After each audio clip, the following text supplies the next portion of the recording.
வணக்கம். அதிரடியின் இன்றைய பிரதான செய்திகள். முதலில் தலைப்புச் செய்திகள். பிரேதாரையில் கூட இளம் பெண்ணை விட்டு வைக்காத கொடூரர்கள். பிணத்திற்கு நடந்த பாலியல் சீண்டல். மலையகத்தில் வெளியான திடுக்கிடும் சம்பவம். இலங்கையில் எரிபொருள் தட்டுப்பாடு ஏற்பட்டுள்ளதா? மத்திய கிழக்கில் பாரிய யுத்தம். சபையில் அரசாங்கத்தின் நிலைப்பாட்டை அறிவித்த ஜனாதிபதி அனுர. போதைப்பொருள் கும்பல்களை ஒரே நாளில் அதிர வைத்த போலீசார். திடீரென சுற்றி வளைக்கப்பட்ட ஆயிரக்கணக்கானோர். உடமையில் மீட்கப்பட்ட ஆபத்தான பொருட்கள். உயிர்த்த ஞாயிறு தாக்குதல் சம்பவம். சாரா ஜஸ்மினின் மரபணுவை மாற்ற முயற்சித்தாரா சரத் வீரசேகர. வெளியான திடுக்கிடும் தகவல்கள். கச்சைதீவில் இலங்கை கடற்படையினருடன் தமிழக இளைஞர்களின் முரண்பாடு. சுமத்தப்பட்டுள்ள குற்றச்சாட்டுக்கள். பல்வேறு திசைகளில் திடீரென முடங்கிய நூற்றுக்கணக்கான இலங்கை விமானங்கள். அமைச்சர் வெளியிட்ட அதிரடி அறிவிப்பு. நடந்தது என்ன? ஜாலில் திடீரென சுற்றி வளைக்கப்பட்ட நபர். வீட்டிற்குள் இருந்த மதுபான போத்தல்கள். விசாரணையில் வெளியான தகவல். வெளிநாட்டில் இருந்து வந்து இலங்கையில் சிக்கியுள்ளோருக்கு வெளியான அவசர அறிவிப்பு. வழங்கப்பட்டுள்ள விசேட சலுகை. மத்திய கிழக்கில் தொடர் பதற்றம். 10 லட்சம் இலங்கையர்கள் தொடர்பில் விசேட கலந்துரையாடல். போர் பதற்றங்களுக்கு மத்தியில் திடீரென எகிறிய தங்கத்தின் விலை. வெளியான அதிர்ச்சி தரும் விலை நிலவரம். நடப்பது என்ன? அதிகரிக்கும் ஈரானுக்கு எதிரான எதிர்ப்புகள். இன்னொரு காசாவாக மாறுகிறதா ஈரான்? சிறுவர் உட்பட பலியானோரின் எண்ணிக்கை அதிகரிப்பு. தொடர்பான விரிவான செய்திகள். விரிவான செய்திகளுக்கு செல்ல முன்னர் இது போன்ற செய்திகளை உடனுக்குடன் அறிந்து கொள்ள எமது அதிரடி சேனலை சப்ஸ்கிரைப் செய்து கொள்ளுங்கள். டிக்கோயா கிளங்கன் ஆதார வைத்தியசாலையின் முன்பாக நேற்று ஒரு போராட்டம் முன்னெடுக்கப்பட்டுள்ளது. டிக்கோயா கிளங்கன் ஆதார வைத்தியசாலையின் பிரேத அறையில் வைக்கப்பட்டிருந்த ஒரு இளம் பெண்ணின் சடலத்திற்கு அங்கு பணிபுரியும் 3 சிற்றூழியர்கள் பாலியல் ரீதியான இழுக்கு ஏற்படுத்தியதாக தெரிவித்து இந்த போராட்டம் முன்னெடுக்கப்பட்டுள்ளது. சம்பவம் தொடர்பில் மேலும் தெரிய வருவதாவது, கடந்த பிப்ரவரி மாதம் 25ஆம் தேதி ஹெட்டன் ஏபோல் சிலை தோட்டத்தை சேர்ந்த 23 வயதுடைய யுவதி ஒருவர் தவறான முடிவெடுத்து உயிரிழந்துள்ளார். இந்த நிலையில் மரண விசாரணை மற்றும் பிரேத பரிசோதனைக்காக அவரது சடலம் அன்றைய தினமே டிக்கோயா கிளங்கன் ஆதார வைத்தியசாலையின் பிரேத அறையில் ஒப்படைக்கப்பட்டுள்ளது. இதன்போது குறித்த பிரேத அறையில் பணியாற்றும் 3 சிற்றூழியர்கள் சடலத்திற்கு பாலியல் ரீதியான இழுக்கு ஏற்படுத்தியதாக தகவல்கள் வெளியானதை அடுத்து உயிரிழந்த பெண்ணின் உறவினர்களும் பொதுமக்களும் வைத்தியசாலைக்கு முன்பாக திரண்டுள்ளனர். அங்கு வைத்தியசாலை நிர்வாகமே உண்மையை கொண்டு வா, குற்றவாளியை கைது செய் போன்ற வாசகங்கள் எழுதப்பட்ட பதாதைகளை ஏந்தியவாறு பொதுமக்கள் ஆர்ப்பாட்டத்தில் ஈடுபட்டுள்ளனர். இதன் காரணமாக வைத்தியசாலை வளாகத்தில் சில மணி நேரம் பதற்றமான சூழல் நிலவியது. ஆர்ப்பாட்டம் இடம்பெற்ற இடத்திற்கு வைத்தியசாலையின் பொறுப்பதிகாரி உள்ளிட்ட மருத்துவ குழுவினர் வருகை தந்து நிலைமையை ஆராய்ந்துள்ளனர். சம்பவம் குறித்து கருத்து தெரிவித்த வைத்திய அதிகாரி வைத்தியர் ஃபஸ்லி, குறித்த சடலம் கடந்த 25ஆம் தேதி வைத்தியசாலைக்கு கொண்டு வரப்பட்டது. சடலம் வைக்கப்பட்டிருந்த நிலை குறித்து எமக்கு முறைப்பாடுகள் கிடைத்தன. இதனையடுத்து பிரேத அறையில் பொருத்தப்பட்டிருந்த சிசிடிவி காட்சிகளை பரிசோதித்தோம். அதில் 3 சிற்றூழியர்கள் அனாவசியமான முறையில் பிரேத அறைக்குள் சென்று வந்த காட்சிகள் பதிவாகியுள்ளன.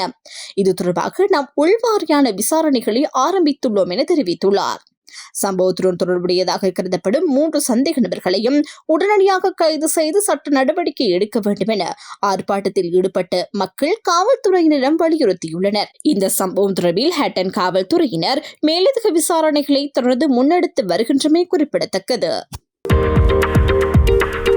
மத்திய கிழக்கில் தற்போது ஏற்பட்டுள்ள போர் பதற்றம் விரைவில் முடிவுக்கு கொண்டு வரப்பட வேண்டும் என்பதே அனைவரினதும் எதிர்பார்ப்பு என ஜனாதிபதி அனுரகுமார் திசாநாயக்க தெரிவித்துள்ளார்.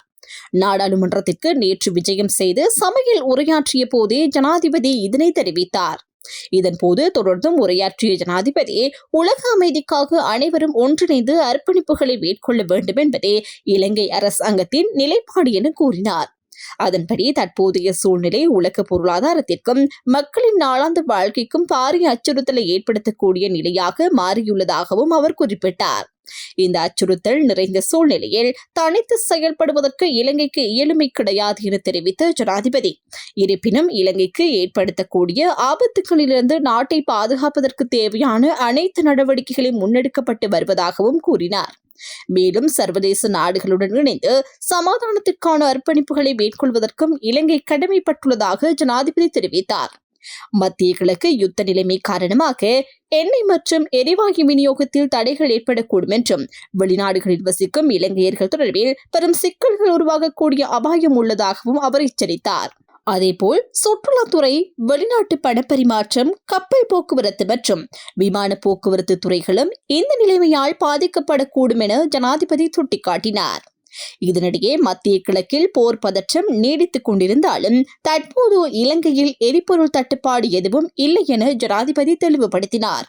மேலும் அவர் தெரிவித்ததாவது, எதிர்காலத்திலும் நாட்டில் எரிவாயு மற்றும் எரிபொருள் நெருக்கடி ஏற்படுவதற்கான வாய்ப்புகள் மிக குறைவாகவே உள்ளன. அந்த வகையில் 33 நாட்களுக்கு தேவையான டீசல், 27 நாட்களுக்கு தேவையான பெட்ரோல், 49 நாட்களுக்கு தேவையான விமான எரிபொருள் மற்றும் 44 நாட்களுக்கு தேவையான மசகு எண்ணெய் ஆகியவை தற்போது கையிருப்பில் உள்ளதாகவும் ஜனாதிபதி குறிப்பிட்டார். ஜனாதிபதியின் பணிப்புரைக்கமைய நாட்டில் போதைப்பொருள் ஒழிப்பை நோக்கமாக கொண்டு முன்னெடுக்கப்படும் முழு நாடுமே ஒன்றாக எனும் தேசிய திட்டத்தின் கீழ் நேற்று முன்தினம் முன்னெடுக்கப்பட்டு சோதனை நடவடிக்கைகளில் சுமார் 1286 பேர் போதைப் பொருள்களுடன் கைது செய்யப்பட்டுள்ளனர் என போலீஸ் ஊடக பிரிவு தெரிவித்துள்ளது. அத்துடன் தடுப்பு காவல் உத்தரவு பெற்றிருந்த 4 பேரும் கைது செய்யப்பட்டுள்ளனர். இதேவேளை மொத்தமாக 1290 சோதனை நடவடிக்கைகள் மேற்கொள்ளப்பட்டுள்ளதுடன் 2 பேர் புனர்வாழ்வு நிலையத்திற்கு அனுப்பி வைக்க பரிந்துரைக்கப்பட்டுள்ளனர். இந்த போதைப் பொருள் தடுப்பு நடவடிக்கைகளின் போது சந்தேக நபர்களிடமிருந்து பல்வேறு வகையான போதைப் பொருள்களும் போலீசாரால் கைப்பற்றப்பட்டுள்ளன. அதற்கமைய சந்தேக நபர்களிடமிருந்து 428 கிராம் ஹெரோயின், 702 கிராம் ஹைஸ், 5 gram 785 milligram cocaine, 1 kilogram 450 gram கஞ்சா, 2129 கஞ்சா செடிகள், 1 கிராம் குஷ்ரக போதைப் பொருள், 400 கிராம் ஹசீஸ் ரக போதைப் பொருள், 278 போதை மாத்திரைகள், 849 கிராம் 440 மில்லிகிராம் மதன மோதகம் மற்றும் 600 கிராம் மாவா போதைப் பொருள் என்பன கைப்பற்றப்பட்டுள்ளதாக போலீசார் தெரிவித்துள்ளனர். நாட்டளவில் போதைப்பொருள் ஒழிப்பு நடவடிக்கைகள் தொடர்ந்து தீவிரப்படுத்தப்படும் என்றும் இதுபோன்ற சோதனைகள் தொடர்ச்சியாக முன்னெடுக்கப்படும் என்றும் போலீஸ் ஊடகப் பிரிவு மேலும் தெரிவித்துள்ளது. உயிர்த்த ஞாயிறு குண்டு தாக்குதலின் பிரதான சூத்திரதாரி என கூறப்படும் ஜாரா ஜஸ்மின் எனப்படும் புலஸ்தீனி மகேந்திரன் உயிரிழந்துள்ளதாக நிரூபிப்பதற்காக 2 சந்தர்ப்பங்களில் மரபணு பரிசோதனைகள் மேற்கொண்ட அந்த மரபணு ஜாரா ஜஸ்மினின் மரபணுவுடன் ஒத்துப்போவதாக காட்ட முயற்சி செய்யப்பட்டுள்ளதாக முன்னாள் அமைச்சர் சரத் வீரசேகர மீது குற்றச்சாட்டு முன்வைக்கப்பட்டுள்ளது. இந்த தகவல் லண்டனை தலைமையகமாக கொண்டு இயங்கும் இலங்கை போலீசாரை அரசியல் அழுத்தங்களில் இருந்து பாதுகாப்பதற்காக செயல்படும் சர்வதேச அமைப்பின் இணையதளத்தில் வெளியிடப்பட்டுள்ளதாக தெரிவிக்கப்படுகின்றது. இது தொடர்பில் அந்த அமைப்பின் தலைவர் அஜித் தர்மபாலு மேலும் கருத்து தெரிவிக்கையில், கோவிட் தொற்று காலப்பகுதியில் அப்போது பிரதி போலீஸ் மா அதிபராக பணியாற்றிய வீரசிங்க என்பவரை பயன்படுத்தி DNA முடிவுகளை மாற்ற முயற்சி செய்யப்பட்டதாக கூறியுள்ளார். சரத் வீரசேகரவால் எனக்கு கடும் அழுத்தம் வழங்கப்பட்டிருக்கின்றது. DNA பரிசோதனை முடிவுகளை மாற்றுமாறு என்னை தொடர்ந்து வற்புறுத்துகின்றார் என பிரதி போலீஸ் மா அதிபர் வீரசிங்க தன்னிடம் கூறியதாக அஜித் தர்மபால தெரிவித்துள்ளார். இதற்கு பதிலளித்ததாக கூறப்படும் அஜித் தர்மபால பயப்பட வேண்டாம் என்று கூறியதாகவும், அதற்கு வீரசிங்க இல்லை சீப், நான் அதை செய்ய மாட்டேன் என்று தெளிவாக கூறினார் என்றும் தெரிவித்துள்ளார். சரத் வீரசேகர பலமுறை அழுத்தம் கொடுத்த போதிலும் வீரசிங்க DNA முடிவுகளை மாற்ற ஒப்புக்கொள்ளவில்லை எனவும் அவர் குறிப்பிட்டுள்ளார். இதன் பின்னர் பிரதி போலீஸ் மா அதிபர் வீரசிங்க உயிரிழந்ததாகவும் அவர் ஏன் மரணமடைந்தார் என்பது குறித்து இன்று எதையும் ஆராய முடியாத நிலை ஏற்பட்டுள்ளதாகவும் அஜித் தர்மபால தெரிவித்துள்ளார். அவர் கோவிட் தொற்று காலத்தில் மரணமடைந்தால் தகனம் செய்யப்பட்டார். எனவே இன்று அது தொடர்பாக மேலதிக விசாரணை நடத்த முடியாத நிலையுள்ளது என அவர் மேலும் தெரிவித்துள்ளார். கச்சத்தீவு திருவிழா நடைபெறும் போது இலங்கை கடற்படையை சேர்ந்த ஒரு அதிகாரி தமிழக பக்தர்களை தாக்கியதாக குற்றச்சாட்டு முன்வைக்கப்பட்டுள்ளது. இந்த சம்பவத்தை தொடர்ந்து தமிழகத்தை சேர்ந்த இளைஞர்கள் தரையில் அமர்ந்து இந்த பிரச்சனைகளுக்கு தீர்வு வேண்டும், சம்பந்தப்பட்ட கடற்படை அதிகாரியை தண்டிக்க வேண்டும் என எதிர்ப்பு தெரிவிக்க ஆரம்பித்ததாக கச்சத்தீவு பாரம்பரிய திருப்பயண குழு ஒருங்கிணைப்பாளர் சி நல்லத்தம்பி தெரிவித்துள்ளார். இதன் பின்னர் கடற்படையினர் உயர் அதிகாரி ஒருவர் அங்கு வருகை தந்து மக்களை சமாதானம் செய்து நிலைமையை கட்டுப்பாட்டுக்குள் கொண்டு வந்ததாகவும் அவர் கூறியுள்ளார். இது குறித்து மேலும் தெரிய வருகையில், நாங்கள் ஆரம்பத்தில் கச்சத்தீவுக்குள் உள்நுழையும் போது அங்கு பணியாற்றிய கடற்படை மற்றும் காவல்துறை அதிகாரிகள் வரம்பு மீறிய வகையில் நடந்து கொண்டனர். அவர்கள் கடுமையான வார்த்தைகளை பயன்படுத்தினர். இந்த நிலையில் எனக்கும் அவர்களுக்கும் இடையில் மோதல் ஏற்படக்கூடிய சூழ்நிலையும் உருவானது. அந்த நேரத்தில் இந்திய தூதரகத்துடன் தொடர்பு கொள்ள முயற்சித்தேன். இருப்பினும் அங்கு நிலவிய சூழ்நிலையும் ஏனைய பக்தர்களின் நிலையும் கருத்தில் கொண்டு அதை சமாளித்துக் கொண்டு கச்சத்தீவுக்குள் சென்றோம். திரும்பி வரும்போது அதே போன்ற சூழ்நிலையே ஏற்பட்டது. அங்கு இருந்து இளம் வயதுடைய ஒரு கடற்படை அதிகாரி தமிழக இளைஞர்களுடன் மோதலில் ஈடுபடும் போக்கை கடைபிடித்தார். பலர் மயக்கமடைந்தனர். சிலருக்கு மூச்சு திணறல் ஏற்பட்டது. இதன் காரணமாக மக்களை சிறிய நேரம் கடற்படையில் பரவலாக அமர அனுமதிக்குமாறு இளைஞர்கள் கடற்படையினரிடம் கோரிக்கை விடுத்தனர். அந்த நேரத்திலேயே இந்த முரண்பாடு ஏற்பட்டது. இதன்போது குறித்த இளம் கடற்படை அதிகாரி ஒருவர் இளைஞர்களை தாக்கியதாகவும் அதனைத் தொடர்ந்து இளைஞர்கள் எதிர்ப்பை வெளியிட்டதாகவும் அவர் கூறினார். பின்னர் அங்கு வருகை தந்த கடற்படை உயர் அதிகாரி ஒருவர் நிலைமையை கட்டுப்படுத்தி மக்களை கடற்கரையில் அமர அனுமதி வழங்கியதாகவும் சி. நல்லதம்பி தெரிவித்துள்ளார். மத்திய கிழக்கு பிராந்தியத்தில் ஏற்பட்டுள்ள போர் மோதல்களின் காரணமாக இதுவரை மொத்தமாக 205 விமான சேவைகள் ரத்து செய்யப்பட்டுள்ளன என துறைமுகங்கள் மற்றும் சிவில் விமான போக்குவரத்து அமைச்சர் அனுர கருணாதிலக்க தெரிவித்துள்ளார். மத்திய கிழக்கு பிராந்தியத்தில் தற்போது நிலவும் சூழ்நிலையால் விமான போக்குவரத்து துறையில் உருவாகியுள்ள தற்போதைய நிலைமை தொடர்பாக அமைச்சின் வளாகத்தில் நடைபெற்ற விசேட கலந்துரையாடலின் பின்னர் அமைச்சர் இதனை தெரிவித்துள்ளார்.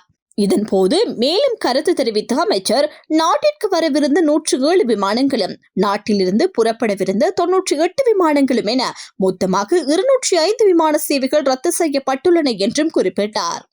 இந்த விமான சேவைகள் ரத்து செய்யப்பட்டதன் காரணமாக தற்போது நாட்டில் தங்கியுள்ள சுற்றுலா பயணிகளுக்கு ஆரம்பத்தில் 2 வார விசா நீடிப்பு வழங்க நடவடிக்கை எடுக்கப்பட்டிருந்ததாகவும் அமைச்சர் தெரிவித்தார். இருப்பினும் தற்போதைய சூழ்நிலையை கருத்தில் கொண்டு சுற்றுலா பயணிகள் இலங்கையில் தங்கியிருக்கும் முழு காலத்திற்கும் விசா வசதிகளை வழங்க வெளிவிவகார அமைச்சர் மற்றும் குடிவரவு குடியகழ்வு திணைக்களத்துடன் கலந்துரையாடி தீர்மானிக்கப்பட்டுள்ளதாகவும் அவர் கூறினார். தற்போதைய நிலைமையால் சில விமான பயணங்கள் ரத்து செய்யப்பட்டுள்ளதன் காரணமாக பயணிகள் சிரமங்களை எதிர்நோக்கியுள்ளதாகவும் அந்த விமான பயணங்களை மீளமைப்பதற்கான முழுமையான விமான டிக்கெட்டுகளை ரத்து செய்ய வேண்டிய நிலை ஏற்பட்டுள்ளதாகவும் அமைச்சர் தெரிவித்தார். இவ்வாறான எந்த ஒரு சந்தர்ப்பத்திலும் மேலதிக கட்டணங்கள் எதுவுமின்றி ரத்து செய்யப்பட்ட டிக்கெட்டுகளுக்கான பணத்தை திரும்ப வழங்கவும் அல்லது அவற்றை மாற்று விமான பயணங்களுக்கு மாற்றிக்கொள்ளவும் அனைத்து விமான நிறுவனங்களுக்கும் அனுமதி வழங்கியுள்ளதாக அமைச்சர் கூறினார். மேலும் ஐரோப்பாவிற்கான விமான சேவைகள் தற்போது ஆரம்பிக்கப்பட்டுள்ள போதிலும் மத்திய கிழக்கு பிராந்தியத்தை தவிர்த்து மாற்று விமான பாதைகள் ஊடாக இந்த சேவைகள் முன்னெடுக்கப்படுகின்றன என்றும் அவர் தெரிவித்தார். இதன் காரணமாக அதிக எரிபொருள் செலவு ஏற்படுவதால் நிலைமை சீரடையும் வரை விமானங்களில் எடுத்து செல்லப்படும் பொதிகளின் அளவை மட்டுப்படுத்த வேண்டிய நிலை ஏற்படலாம் என்றும் அமைச்சர் மேலும் குறிப்பிட்டார். யாழ்ப்பாணத்தில் சட்டவிரோதமாக மதுபானம் விற்பனை செய்த ஒருவர் காவல்துறையினரால் கைது செய்யப்பட்டுள்ளார். இந்த கைது நடவடிக்கை நேற்று முன்தினம் மேற்கொள்ளப்பட்டுள்ளதாக தெரிவிக்கப்படுகின்றது. யாழ் வடமராட்சி கிழக்கு மருதங்கேணி பகுதியில் விடுமுறை தினமான நேற்று முன்தினம் சட்டவிரோதமாக மதுபானம் விற்பனை செய்யப்பட்டுக் கொண்டிருந்த நிலையில் குறித்த நபர் கைது செய்யப்பட்டுள்ளார். விடுமுறை தினங்களில் மதுபானம் விற்க அனுமதி இல்லாத போதிலும் மருதங்கேணி பகுதியில் அமைந்துள்ள ஒரு மதுபான சாலையில் மிகவும் ரகசியமான முறையில் சட்டவிரோத மதுபான விற்பனை இடம்பெற்று வந்துள்ளதாக தெரிவிக்கப்படுகின்றது. இந்த நிலையில் மருதங்கேணி காவல்துறையினருக்கு கிடைத்த ரகசிய தகவலின் அடிப்படையில் காவல்துறை பொறுப்பதிகாரி கிளம் பண்டார தலைமையிலான குழுவினர் திடீர் சுற்றிவளைப்பை மேற்கொண்டு குறித்த நபரை மதுபான போத்தல்களுடன் கைது செய்துள்ளனர்.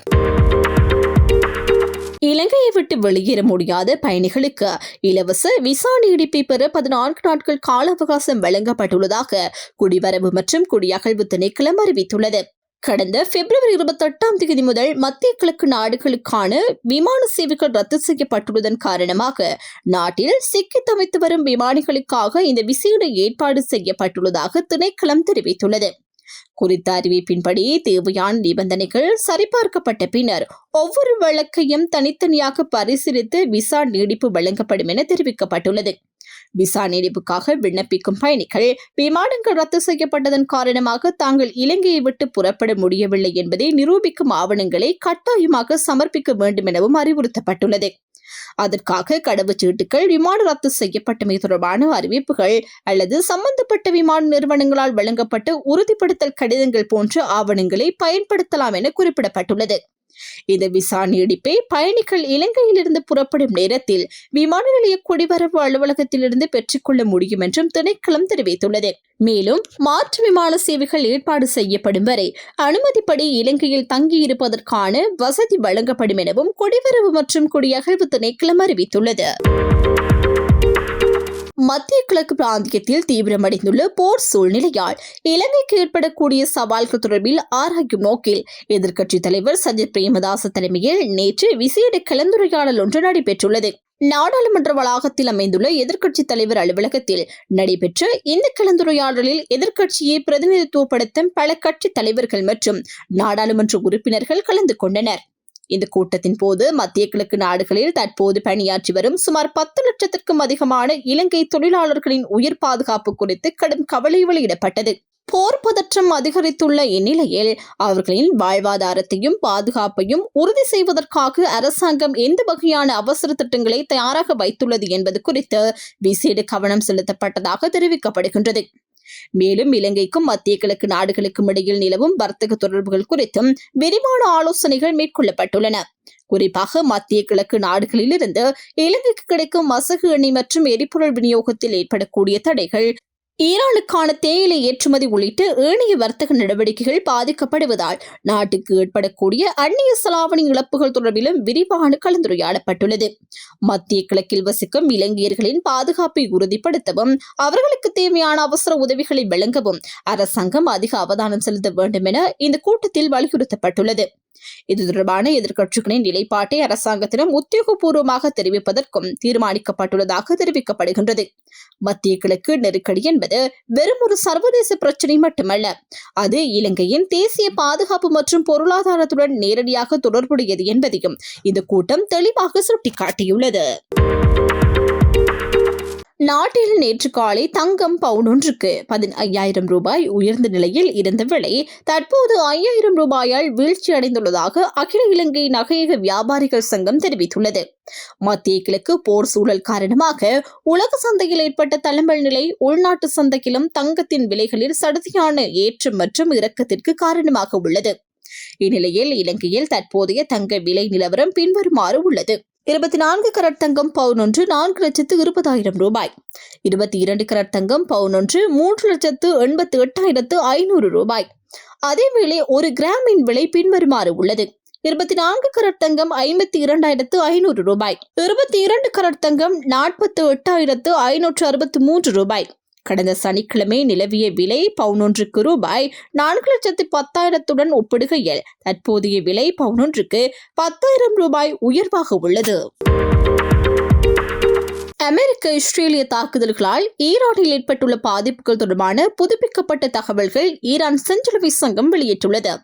இந்த அறிக்கையின்படி இதுவரை மேற்கொள்ளப்பட்ட தாக்குதல்களால் 787 பேர் உயிரிழந்துள்ளதாகவும் அவர்களில் 176 பேர் சிறுவர்கள் எனவும் அந்த அமைப்பு தெரிவித்துள்ளது.